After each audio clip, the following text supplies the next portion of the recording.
Okay, thank you everybody. Thank you everybody joining us in here, and thank you everybody joining us online tonight as well.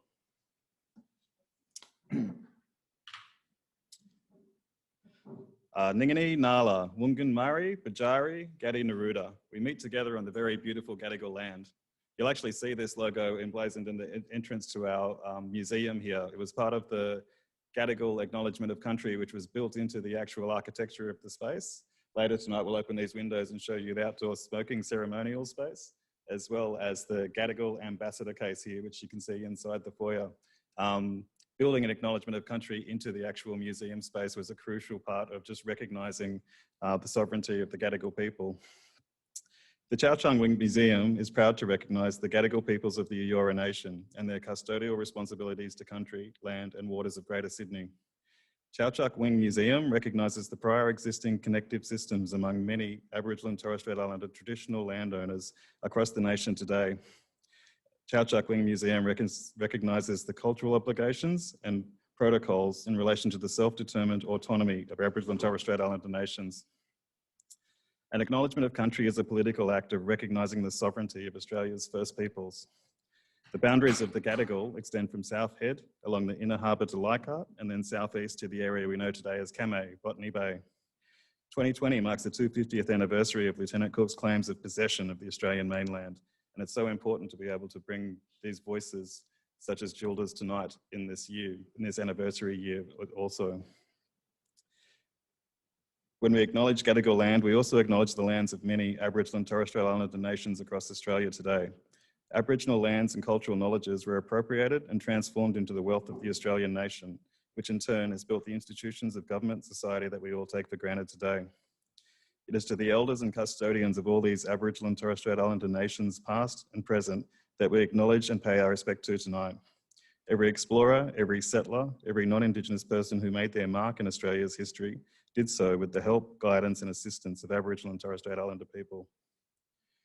One of the meanings of the word Gadi from Gadigal is that it is the name for the grass tree or the xanthorrhea, but it was once plentiful all along the shores of Sydney Harbour. The medicinal properties of grass tree resin are also known to be shared by the Gadigal people to members of the First Fleet when they arrived in Sydney and were suffering dysentery. For all of us today, it is an ongoing process to understand the incredible story of Aboriginal people's knowledges and how these knowledges sustained countless generations of people in the Sydney environment. Museums, such as the institution we are gathered in tonight, are important intersections between the social history and the contemporary community.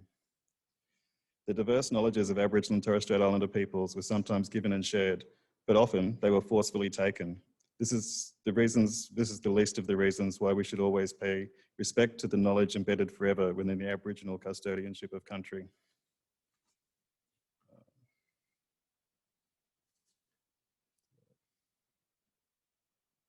Sorry, I'm still working out for the first note.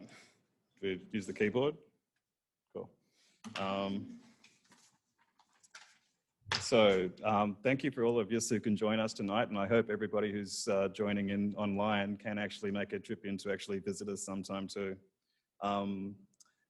The museum, which was opened on November 18 this year, was the work of so many people, so many community members, so many people over many decades who built their knowledges into the collections, which were the Macleay Museum, which have been brought into the new Chau Wing Museum. Firstly, there's a key group of people I'd like to acknowledge who were at the Chau Wing Museum Aboriginal and Torres Strait Islander Advisory Committee. And over 3 years, they came and sat in the meetings as we bored them to death with all the details of the designs, the details, and yet they always gave us back the most strongest, most powerful feedback in terms of, it's not impossible to do this. This is how you actually demonstrate the recognition of self-determined Aboriginal governance, even in the most urbanised part of the country, Sydney. So through a series of different interventions, which we hopefully are in the process of being able to write up to share more widely. I mean, some of the amazing things we did in terms of smoking ceremonies and moving the collection in a culturally safe way from their old storerooms into the new museum, as well as smoking non-Aboriginal and Torres Strait Islander tangible cultural heritage and giving it the respect of other cultures in the world, and using the templates that we've learned from respectful engagement with Aboriginal and Torres Strait Islander cultures is something that we're finding a lot of our international visitors are incredibly open to exploring further with us. I'd just like to acknowledge Dr. Jennifer Barrett, Dr. Jackie Troy, Dr. Lillian Bandler, Dr. Lee Lou Shavizi, Michael Mossman, Dr. Stephen Gilchrist, Dr. Lynette Riley, Dr. Christine Evans, DVC Professor Lisa Jackson Pulver, AM, Cornell Aussies, Rebecca Halliday, and Chloe Whiteman. And I mean, what a remarkable lineup of doctors in our Aboriginal community to have here at the university. I mean, when I wrote that list today, it actually blew me away a little bit, thinking, oh my God, we really are making progress in some areas.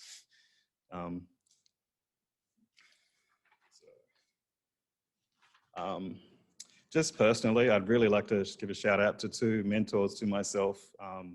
Over a number of years, I started at Bumali Aboriginal Arts Gallery back in 2005 when Jeffrey Samuels was the chairperson. And since that time, he's just been the most incredible mentor, the most generous person I've ever sort of, worked with. In many ways, the concept for ambassadors actually came from Jeffrey. His role as an ambassador of New South Wales Aboriginal art, being a founding member of Bumali, turning up at every opening that he was invited to, even if he didn't feel like it. That sort of spirit was something that's actually been a huge guidance for me and something that I'll always treasure. His input was he drew versions of the IATSIS language map that were very specific to our exhibition cases. And so we were just in a small form, we were able to acknowledge his incredible help in the way that the logos in the language maps have been designed.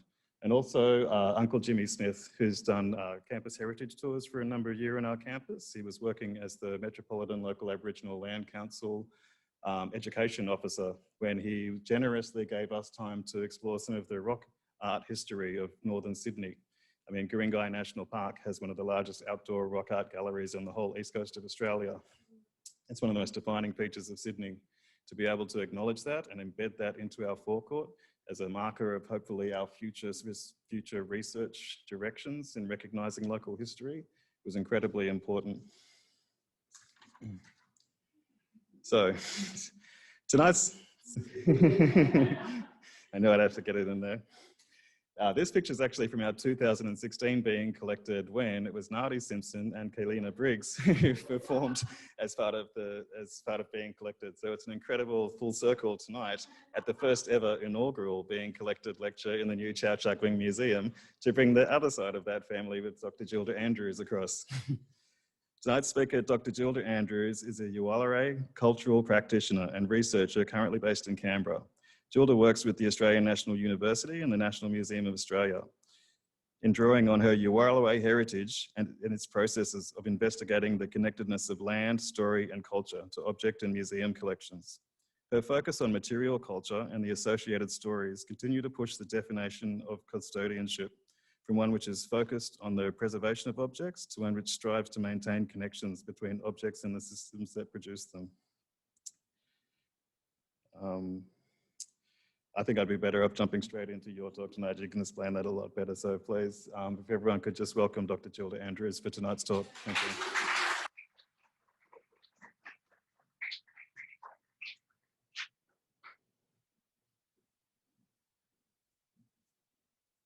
Thank you, Matt.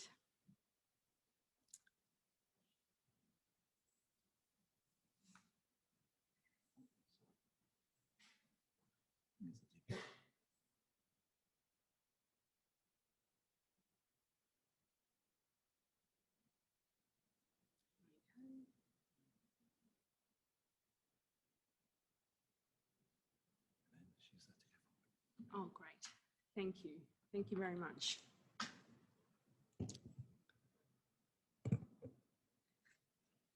Thank you again, Matt, for the introduction. Good evening, everyone. Yama, thank you.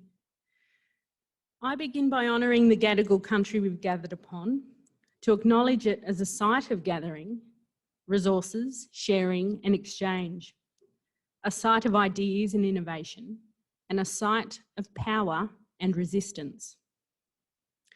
This country and its people continue to exchange and negotiate in these ways. I bring tracks from my freshwater Yuwaalaraay country via Ngunnawal and Ngambri land in Canberra to speak to you today about these very things: exchange, ideas, resources and power. I do so respectfully and with goodwill and purpose. Hello to the Zoomers out there.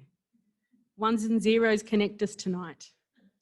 Virtual in one way, but our connection nonetheless is real.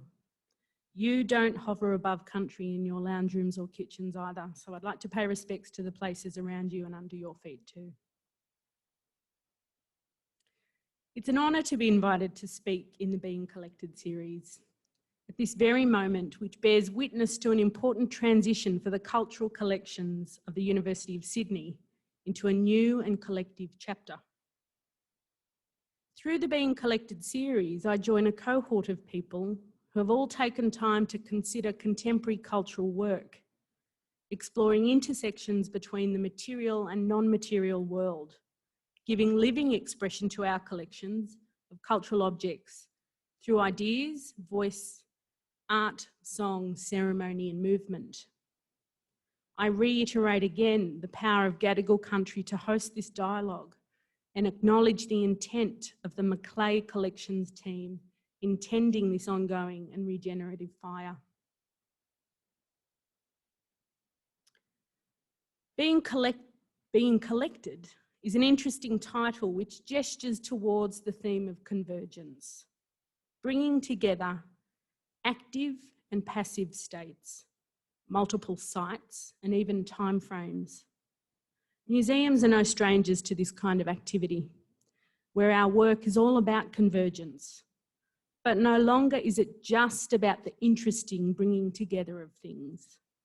Contemporary museum work has to work much harder than perhaps it used to, maybe differently to how it used to. Indeed, within the newest of houses of culture, such as this one might begin to consider convergence in a future sense. What does it look like? What does it do? And for whom? We should meet these new developments with a sense of excitement, yes, but also expectation that it will redefine and re-articulate our practice and the role of museums in our fast-paced present. We must trust and give permission for these new institutions to innovate and challenge us. We should be open to new ways and allow degrees of risk that will push our cultural sector forward. New developments should be redefining custodianship and asking us to take a position, not merely as observers, but within these places as cultural beings. These new spaces also transform the things that they're allied to, the communities represented in collections, whether known or unknown, the species the objects materially represent, their kinship collections, their stories. While we see newness here, let's attune ourselves to the newness it generates beyond the building, outwards and onwards. So tonight I'd like to investigate fieldwork, an essential part of traditional ethnographic practice and a complex world of relationship and exchange. Fieldwork is both the time and place in research where ideas and theories are tested in the field. The field informing the important context around research outcomes. Traditionally, field sites became signifiers to understand and contextualise anthropological expertise. And as traditional anthropology recognised the prolonged periods of fieldwork as essential to the discipline's credibility, long and sustained relationships of exchange can be recognised within our anthropological record. Many anthropologists are remembered for their particular relationships with place. So fieldwork has, in many ways, applied spatial framings around this continent. And it's interesting to consider how anthropological practice has informed the way that we understand place today and how it is informing our spatial vernacular. We assume that maps like this are products of Indigenous knowledges, and we feel like we're on the right side of history when we show maps like this. But in both of these cases of maps showing Aboriginal language groups, they were both, in fact, informed by a grand era of sustained anthropological fieldwork directed by Norman Tyndale. So what is it you think that you're looking at? It follows that moments of anthropological fieldwork are already influencing us in ways that we're not necessarily attuned to. And that's not bad. That's what research intends to do. But if we have so readily taken on the experiences informed in the field by others, ingested them into our own ways of understanding the world and our places within, it pays a thought to consider how researchers themselves ingest their field sites, take elements of these places on as their own.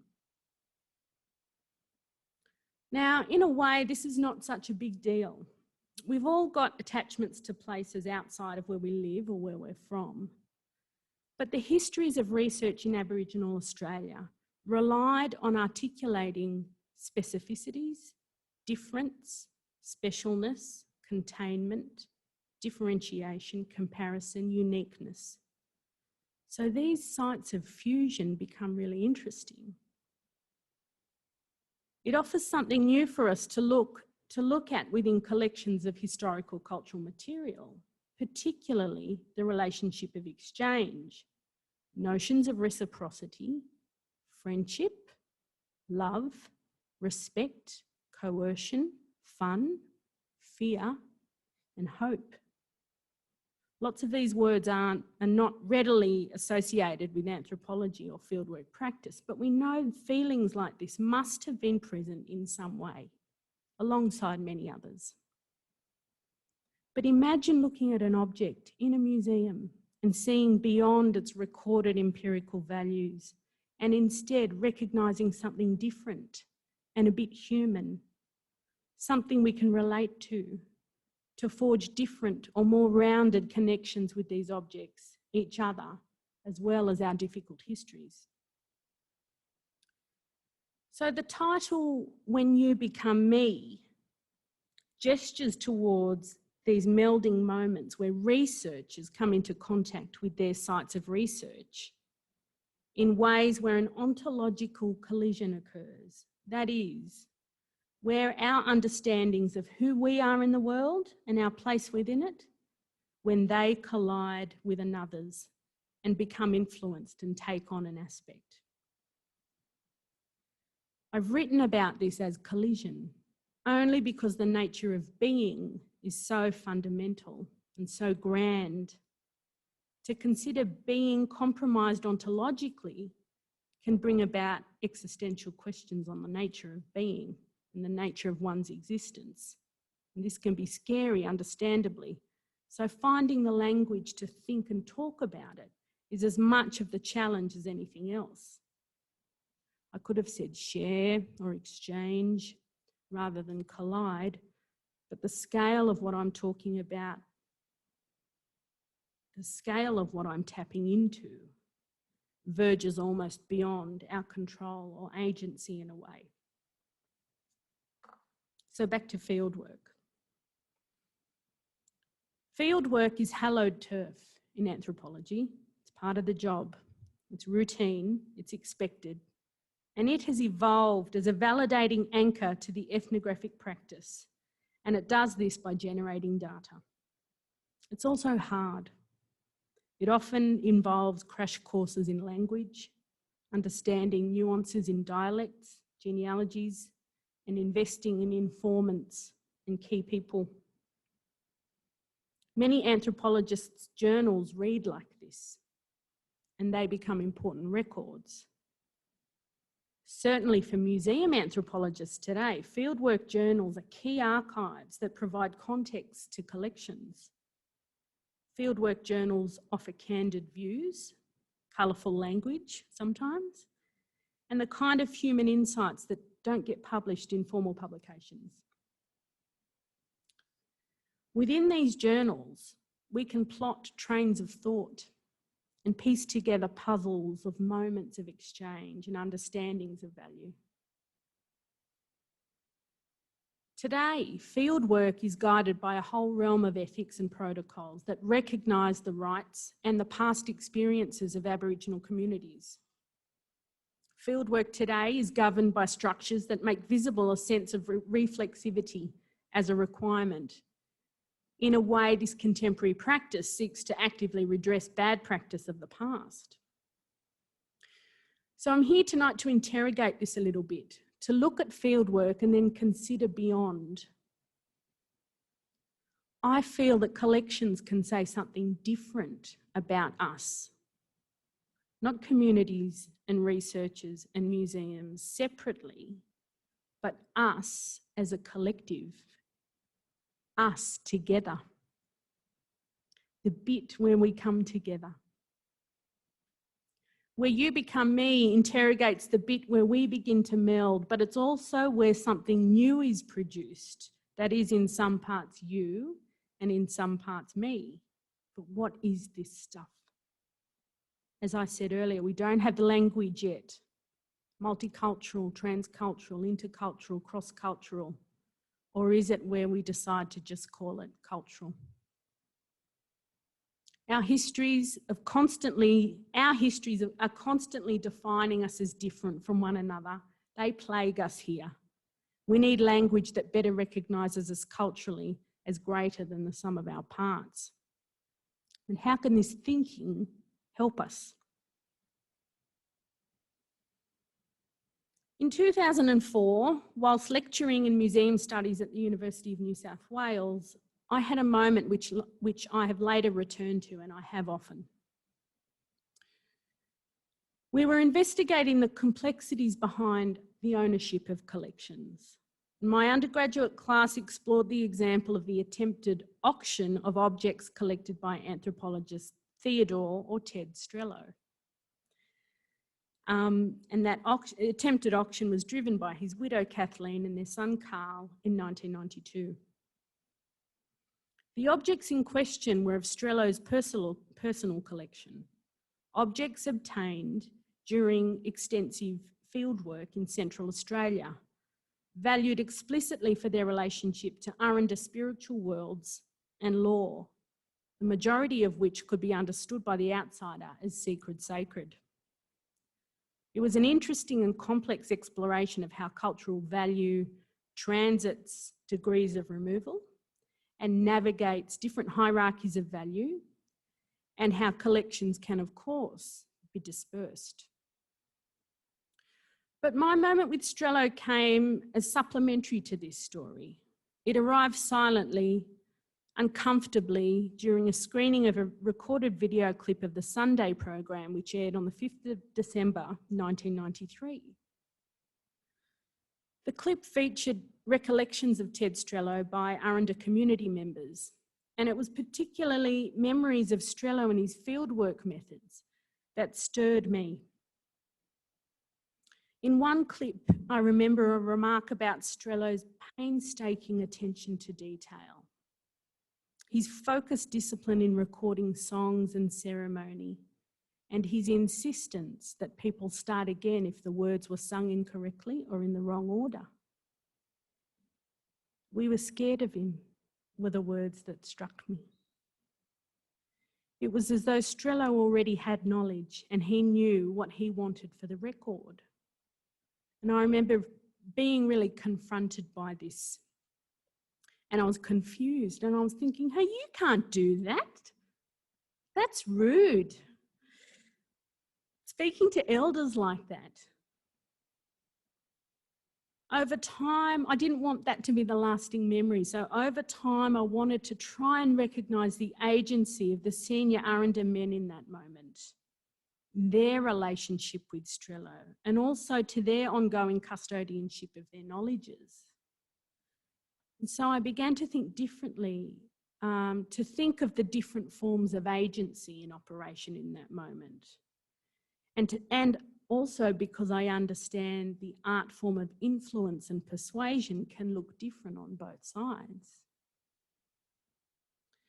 So forgive me, I'm not a scholar of Strello, and I understand how complicated and sensitive his collections are. His is a legacy that our sector has had to grapple with, and it's no surprise, of course, that Aranda people themselves have the way forward with this. But I want to keep talking about it for a minute. His fieldwork experience lends us a new view. Strello was born in 1908 in Undaria, Hermansburg, west of Alice Springs. He was the son of a Lutheran missionary and he spent an extended period of time as a child growing up in Central Australia before commencing formal schooling in Adelaide. This biography is unexceptional, making an important point of his early life, remarking on the closeness of Strello to Aboriginal people around him. Theodore Strello learned the Aranda language virtually at his mother's knee. The friends and companions of his youth were mostly Aranda Aboriginals. From them, he learned their dialect with total fluency. This was to give him a unique insight into Aboriginal Australia, which few scholars who followed, and no one that went before, could possibly equal. The word white appears to be missing in that last sentence, but we can forgive that. Strello returned to Central Australia in the 1930s to undertake research in linguistic variations and dialects of Central Australia. But it was his work connecting the Aranda spiritual, cultural and natural landscapes that were to position him as an authority and a controversial voice in Australian anthropology. Shepherded by his own experience growing up there, it's understandable that Strello could himself see the connective thread that bound country to law, people to place, and recognise that language is the key that narrates it all together. Recognising his closeness or relationship to these communities, Strello was considered to have a Central Australian identity, an Aranda identity, bestowed on him through birth in a dynamic system of country that is well versed in connecting and placing all things. A couple of quotes here express this. From Mr. Strello's films, he undoubtedly had an Aboriginal identity of sorts. I think I'd regard it as a partial identity, perhaps even in a sense, a pseudo-Aboriginal identity. And from Journey to Horseshoe Bend, this is a quote from an Aboriginal woman called Margaret to Ted Strello. "You are not just a white boy. You are one of us. You belong to our people. You belong to the totem of the twins of Undaria. You are a true Aranda." So pausing for a moment, from a disciplinary perspective, it's interesting to consider perhaps how Strello's vantage point challenges the concept of fieldwork from something that facilitates the meeting of difference to something that can also push ontological boundaries of sameness. This moment of mine became active again only a few years ago as I was finishing my PhD, but I need to give you a bit of a backstory first. My time as a scholar of museums began over 22 years ago. Believe that, Mum? I worked as a trainee in marketing and communications at the Australian Museum in 97 and 98, and here I learned how to talk and think about museums. I learned what they do in an age of growing commercial pressure and corporate identity. I learned how to trigger empathy, not through powerful exhibition, but powerful marketing campaigns that saw thousands of people through the doors for exhibitions about pharaohs, spiders, biodiversity, punk rock and Pompeii. What a roll call. My superiors were excellent at their craft. I built an understanding around the machinations of museums. I observed the craft of culture consumption and I learnt that language. After this, I moved into programming and visitor engagement, bringing myself face to face with visitors now, yarning, selecting interesting points of conversation, leading visitors to see content and stories in the ways that I knew brought them to life. Working directly with visitors on the floor is where I would argue you become fluent as an interlocutor in the museum world. Fast forward to 2009, and I signed up to undertake my PhD, and a further 10 years followed, where I became immersed in interrogating the machination and drive of contemporary museum work, as well as the lingering legacies of times gone by.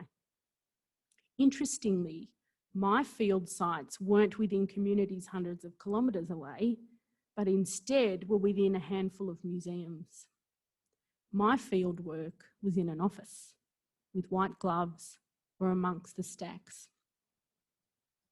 I was brought on some occasions head to head with curatorial practice, that is, the people I was studying, both within my research and also within my work. It became a relentless struggle for me to understand contemporary curatorial practice, understand rationale behind decisions, their craft, and I just couldn't get it. It was Builder's story work, but seemed to perhaps be an echo of its former glory when it fully grasped ideology and knew the relationship between a voice of authority and visitors. These old problematic days have been written away with new museology, which questions the centrality of power within museum structures and introduced new voices of authority. That did something strange to curatorial practice, I think. Although thankfully contemporary practice is something very different today, but again, I'm not quite sure yet what it is. Some of my friends are curators, it's okay. The stakes were high for me at this time. I was researching ethnographic collections from my community, and the collection files were painting confusing stories, and I could sense an underlying gatekeeper power dynamic, which I was hoping not to experience, but was expecting nonetheless. Frustrations were high, and the people who I trusted to know seemed to be protecting their own skin. I wanted them to recognise the value I was bringing to their practice. I remember feeling particularly exasperated one day when a conversation about collected objects went in a circular pattern multiple times, and every time arrived at a different position. I was not satisfied with this, and I expected more. I expected expertise. I remember looking at a poor lady one day and saying, "Sorry, can we start this conversation again from the top?" How rude. In this moment, my world and Ted Strello's converged. I was brought up in Sydney. I'd studied museum practice, thought about it, critically examined it. I was fluent in it. I forged an identity within it. When I came face to face with a different version of it, it not only challenged my research, it challenged me. It took me a while to consider this curatorial practice also as a form of cultural expression. It should be allowed to change, to be iterative, but I simply wasn't equipped to understand it as cultural.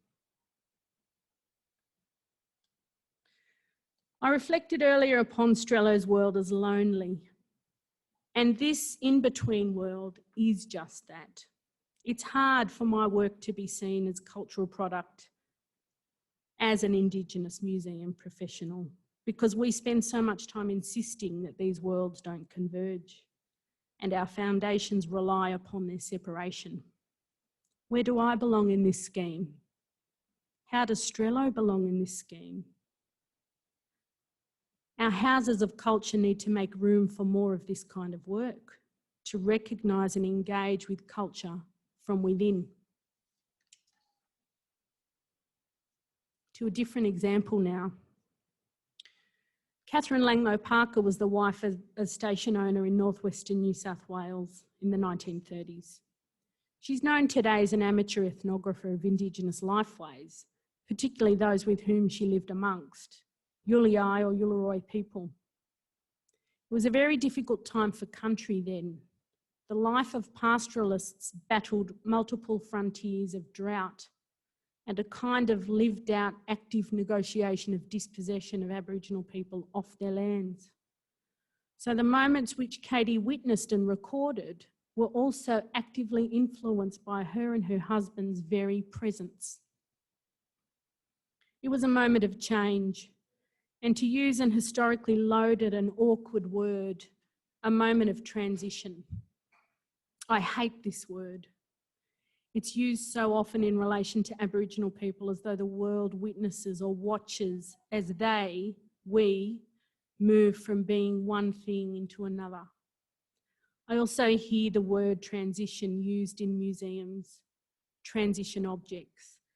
They are, as you expect, made from metal, influenced by introduced material and techniques, but retain something of their own function. And honestly, it's a bit basic. Anyway, Katie's work and life on Bangat Station is captured in a number of publications under her name, which was no mean feat for a woman of that era. Transition object, maybe? Katie's life at Bangat also generated a small personal collection of objects, which is said to have been displayed proudly on her wall in Adelaide, after having moved back to join her ranks in Adelaide society again. Evidence of their display is captured in the objects themselves, small nail marks at either end of wooden objects said to be this hallmark. Notably in her collection is the use of blue pigment used for decoration. Katie wrote about the colour palette of the Yuwaalaraay people and the value of ochres, which ones occurred naturally in that country and which ones were traded in from elsewhere. The original paint colourings were white, red and yellow. Occasionally they said they got some sort of blue by barter, but very occasionally as it came from very far. White was from gidja ash or gypsum, red and yellow ochre clay, but they also got both red and yellow from burning at a certain stage, certain trees, Yuwaalaraay, river wattle for red. The charcoal, instead of being black, having red and yellow tinges. But since the white people came, the blue bag has put yellow out of fashion and the rattle is used for the red. The blue bag is a reference to Reckitt's blue laundry agent. She noted yellow had given away to blue, derived from blue bag or Reckitt's blue laundry agent. And you can see its applications in objects in her collection. And this collection is within the National Museum of Australia. I'm showing you these to introduce the ways that ontological collisions can find themselves represented in collections of material culture. But I encourage us not to just consider these as transition objects, but again to probe them for what they say about the ontological collision faced by the collector, in this case, Catherine Langmo Parker. As well as writing about Yuwaalaraay lifeways, Catherine, or Katie, wrote in great detail about her life on Bangat Station. Details about her relationships with Aboriginal people and the novelty and amusement it brought her when she directed collisions of her own.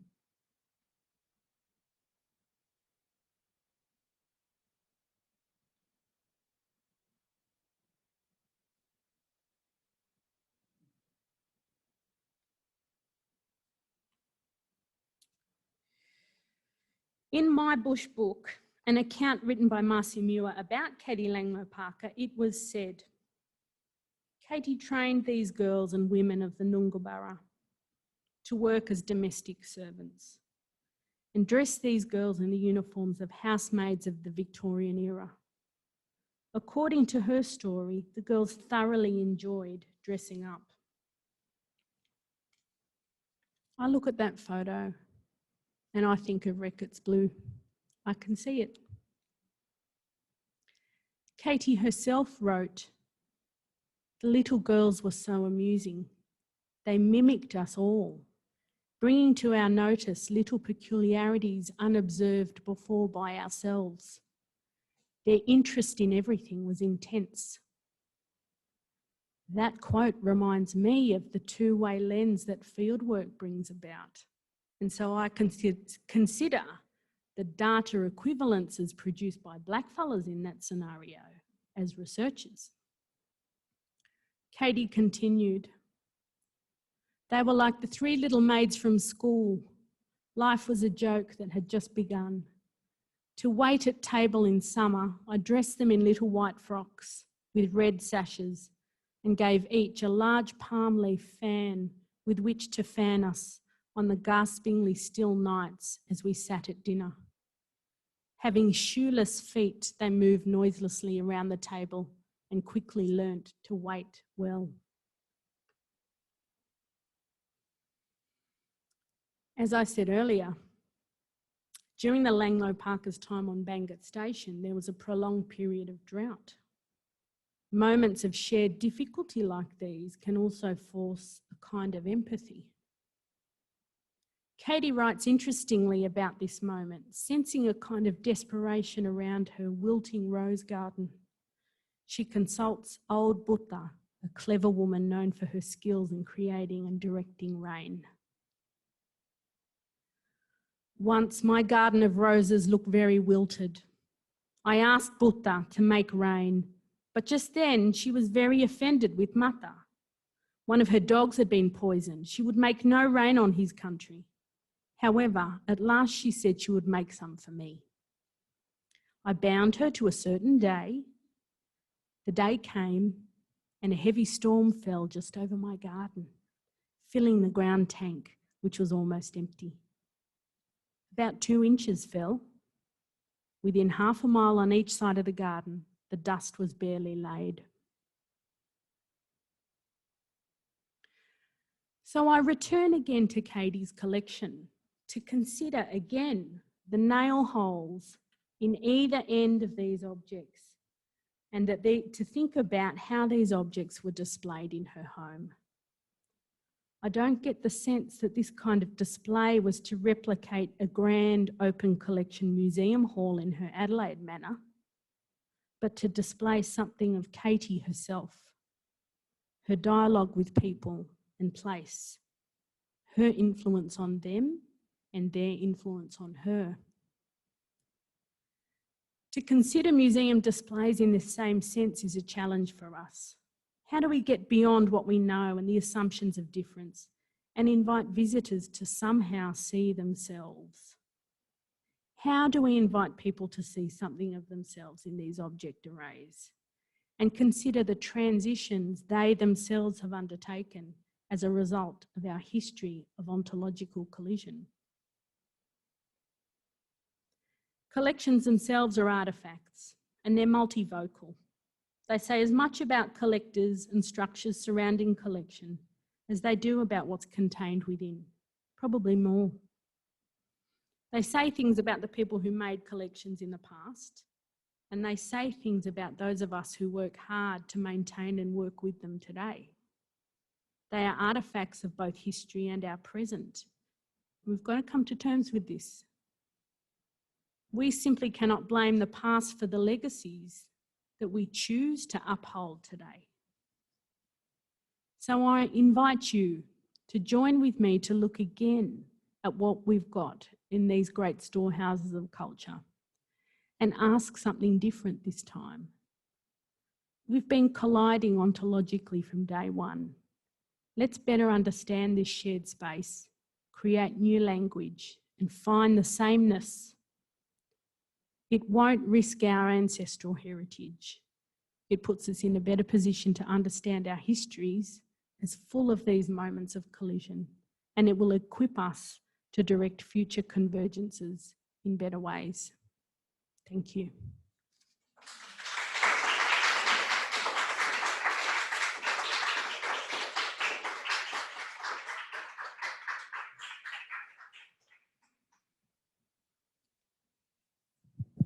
That was just fantastic, Gilda. Wow. So, we'll share this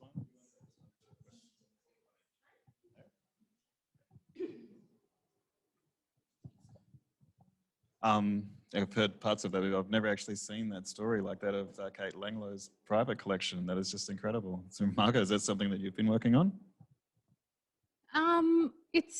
It's kind of been in the periphery for a long time.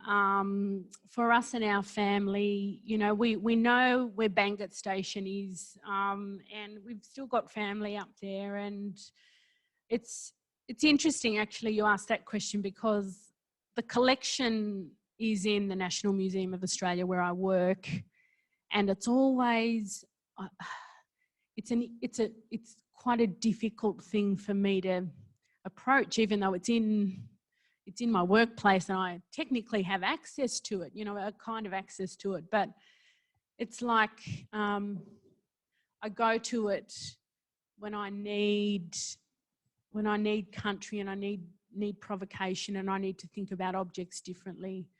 But I'm also very cautious because it's of all the other things it represents, you know. So it's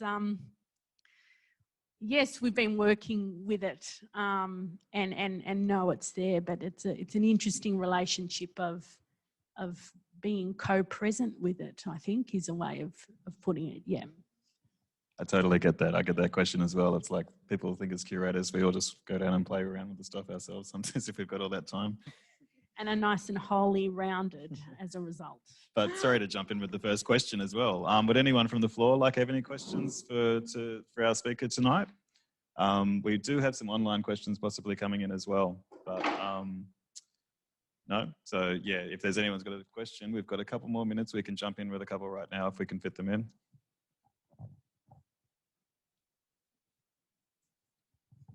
Well, I've got another. So sorry about these guys. Where do you see your work really leading after? Like, you know, you hear so many people talking about their PhD and just the heaviness and that, but for younger students and people like that coming through, is there a light at the end of that tunnel? Like, what is the next step after finishing something so massive like that? Oh, look, I won't lie and say that it's a huge relief. You know, it's not a huge relief. It is a huge relief to have that done.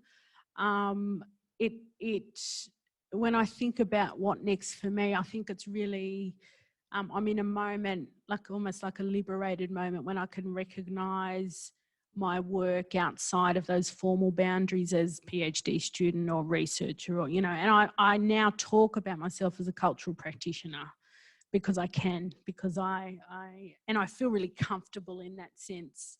And I'm out of that mode of having to kind of cut my teeth or prove to people that I have the kind of skills to engage in this way with this kind of material. So it's in that sense, it's really lovely to think of myself as a cultural practitioner, because that kind of work can lead in lots of different interesting pathways that aren't prescribed by what a PhD journey feels and looks like. Yeah, I love practitioner actually, because it could be anything. It could be music, it could be writing, filmmaking. I mean, there's just so many different directions. Well, it's culture, yeah. So you had a quick look at our Jilwaalaraay exhibition. Is there anything that were initial first thoughts that Rebecca Conway and myself had been working on for the last few months? It's always interesting to us, being so heavily involved in a project, to actually step back and hear other people's initial perspectives. Yeah, well, you know, when I was writing this paper, and, you know, I hadn't visited Chau Museum or your exhibition space yet, and so I was kind of relating to it in this imaginary sense of what it could be, you know, because it's these big new developments, they exist in the future for so long, and then those moments arrive. And I was thinking, gosh, these new places, they just invite this moment to be different. And walking through your exhibition space today, it was like, it's really hard to describe. It was a cultural space, actually. I think I might start by saying that. It's very visibly and very emotionally a cultural space. It recognises that culture is here, but you're not going to be an observer to it. you know, like I said in my talk before, that things are happening there that are inviting you into it, to be brought into the fold of this Yolngu world in a way that you just don't know what to expect, especially if you've never been to that region before, you know. So, you know, what instantly struck me was well, the volume of the space, of the exhibition space itself. And I kind of thought, wow, what could you do in here? It's so, there's so much volume, you know. When we redevelop exhibition spaces, we always kind of think of the volume, think of the kind of the envelope of what could go in there. And then once I kind of got over the enormity of the room, and then kind of, it was hard to kind of grapple with, actually, because it breaks a lot of museum conventions.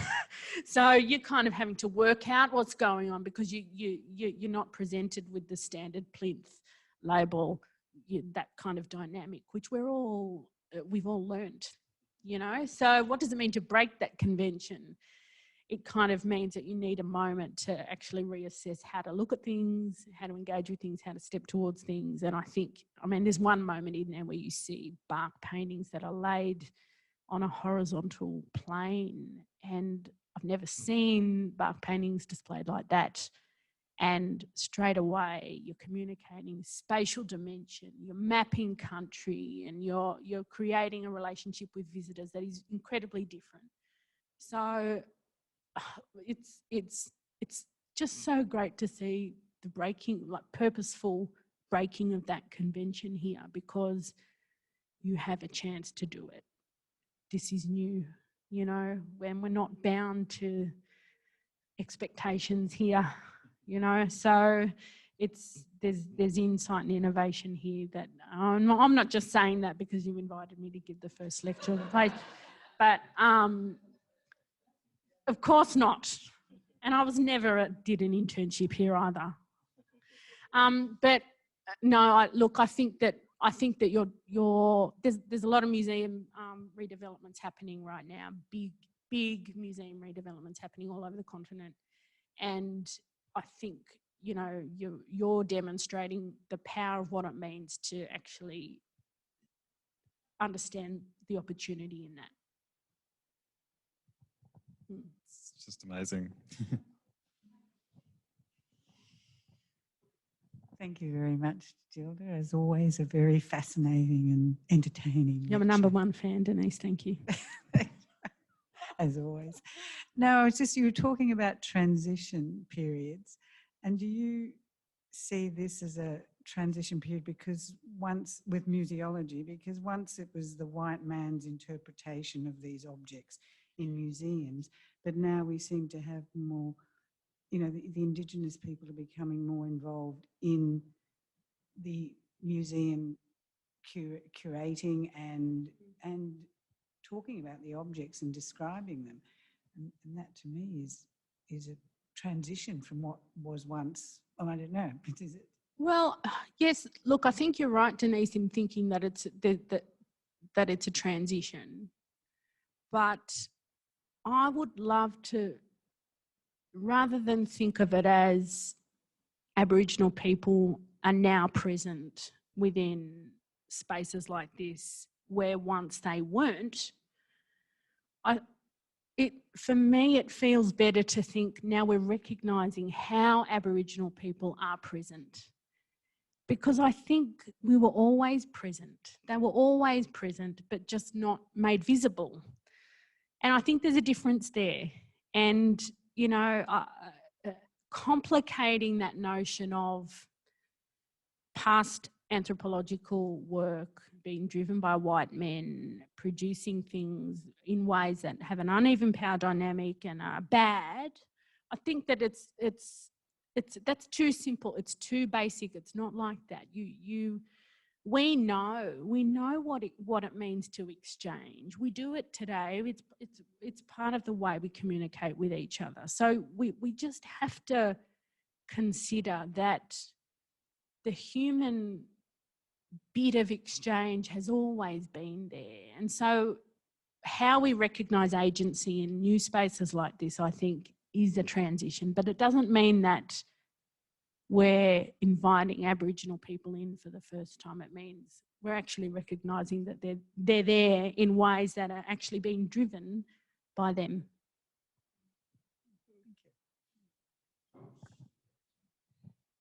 When you talk about museums, it is if there is one thing that's a museum. And say take Canberra with both local history museums, War Memorial, your own institution, art gallery, portrait gallery, blah, blah, blah, blah. Do you see the same kinds of processes happening across all of them, and that's why you talk about the museum? Or do you think that there are kinds of museums that have deliberately gone a different way? Sorry, it's a very hard question. No, it's a really interesting question, Jude, because we kind of as a sector, you know, in defining and redefining who we are, disciplines have kind of come into it and woven in and woven out and done a kind of a weird kind of thing there. And sometimes, you know, at some stages, you know, we might say, well, I know at the National Museum, we say, well, we're a social history museum. We're not a natural history museum. And that differentiation means something to us because it helps us understand our collections, but it doesn't necessarily mean anything to a visitor necessarily. So they might walk in and wonder where the dinosaurs are because we're a museum and we're the National Museum. And so I think there is in a sense, there's a unified, the thing that unifies all museums is and the general thing that brings us all together, I think, is nested in visitors. It's brought with visitors. It's brought with the way that they expect to engage with content. We respond to that, and I think more and more we're responding to visitors. We're collecting data from visitors in, you know, more interesting and different and disciplined ways than we ever have. And so in responding to that, in some ways, we're responding also to this notion of a general idea of a museum that we ourselves have helped cultivate. So it's a funny kind of a back and forth dialogue. So when I talk generally about museums, it is almost, I'm taking a position of understanding museums within the vernacular of, you know, and also within Australia as well, because it's different in other places. It's different in the UK where, you know, kind of different styles of museums or understandings of collections or nuances of that have been able to be communicated in different ways, but not necessarily here. And Canberra's a good example of how you might kind of, you know, we've differentiated ourselves at National Portrait Gallery, you know, National Gallery, War Memorial. We've helped visitors to know what they're going to expect when they walk in. But when it comes to these kind of more nuanced natural history, social history, you know, I think that's when we tend to kind of become more broad in ourselves. So, I mean, there's one case to say, look, we can better articulate what it means to be a social history museum and help cultivate that nuanced understanding with visitors. But on the other hand, you know, we still have to maintain and we want to draw in more audiences from further afield. So, and I remember actually, this is an interesting story when I was working in programming and I was thinking about a program for refugees, running a museum program for refugees. And I spoke with a friend of mine and I said, oh, how do you think we could do it? Do you think that, you know, we can bring people in and we can talk about, you know, what this social history museum, and he just said, hold on, just back up a bit. You have to start by letting people know what a museum is. And those moments where you kind of have to think, oh, okay, of course, we're talking to more people. We have to make sure our language is accessible for people. Maybe it means we start at a different point. So I think, you know, once again, it's up to us to be articulating again and again and revisiting the role of museums today and whether it serves us to perpetually kind of keep defining ourselves as social history, natural history and others, you know, or whether we collectively consider, look, the role for museums in the future are actually they're social spaces. They're not about the collections. So what does that mean? I didn't really answer your question, but holistically I did. I think you've given us next year's being collected topic. So thank you, sir. It's a perfect way to actually end this in tonight's presentation. But just thank you so much. That's actually incredible to see your perspective and actually quite optimistic perspective on how some things are actually developing too. So just thank you so much. It's been an incredible night. Thank you.